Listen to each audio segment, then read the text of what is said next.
Dr. Simon is currently teaching at UCLA. He says International Medical Corps began a year ago because the Afghan people are in desperate need of medical help.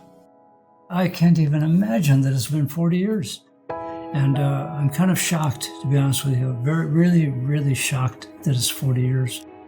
For more than half a decade now, Russian troops, as many as 100,000 of them, have been occupying Afghanistan. Out of the 1,200 doctors that were in Afghanistan before the war started, there were only 200 left. It was a war, it was very dangerous, massive amounts of people displaced, leaving their country looking for medical care because it wasn't inside their country.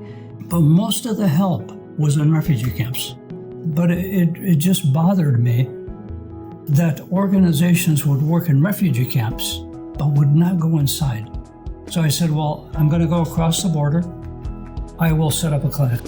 Dr. Simon entered the country through Pakistan with the help of native Afghans. The long trek ultimately took them into a remote mountainous area where the first clinic was set up. You know, when Bob first conceived the whole mission was around reaching people, you know, that are most underserved and going where few can or will go and figuring out a way to do that. Now, Dr. Simon says his group is operating 4 clandestine clinics inside Afghanistan, and they are treating more than 12,000 Afghans each month. Bob Simon, in addition to being a brilliant doctor, he is at heart a teacher and a trainer. UCLA, I was a teacher. I was a trainer. I was a doctor, but I was a trainer. When he saw the gap in Afghanistan, the gap in medical services, he realized that it was only through teaching and training that more people could be reached. If you can train people the right way, they basically will carry what you've done on to many, many more, and they'll train others, and they'll train others. So the training program that Bob started was taking lay people and training them to do what they needed to do based on what they were seeing as a result of the war. It was a very intensive course, and after about 8 or 9 months, those advanced medics went on to become the frontline health providers. So it was always training. Training has always been a critical, essential part of what the organization does.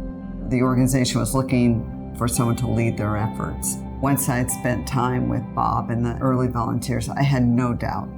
I knew instantly that this was what I wanted to do. Because if we were able to do this in a place like Afghanistan, one of the toughest places in the world, are there needs in other places that are also underserved?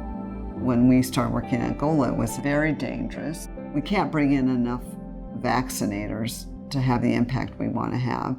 So why don't we look at training? And that vaccinator training program went on to vaccinate tens of thousands. Another good example really is Bosnia. Bosnia is a totally different country because of what we did. They had no ambulance system. Patients would be brought in wheelbarrows to the emergency area. So we set up a paramedic system, trained them on how to use all the stuff, and now they have paramedic training program. But another response was a response to the Rwandan genocide in 1994. Very few groups were able to be inside, and we figured out how to do that and get assistance to people who were staying inside. We knew that there were other places that could benefit from our help. So in the mid-90s, when we started figuring out better ways to do things, we were able to expand and reach more people more quickly. And you know, as a result, we've responded to almost every major emergency in the last 40 years. There are just so many people that are living in conditions that are so difficult that it's hard for humanitarian organizations to reach them. And we focus on those people. The legacy is to develop a better world by helping one area at a time, wherever there's a crisis. So by helping that area, by training, you leave something behind that grows. And our whole organization is built around that premise. And then we have seen that play out over and over again in all the countries we're working in. I never imagined that we would be anything close to what we are now. We just continue to get stronger every single year. And we get to see the benefits and the impact of the work every single day. And that's what keeps us going. And that's why we'll never quit.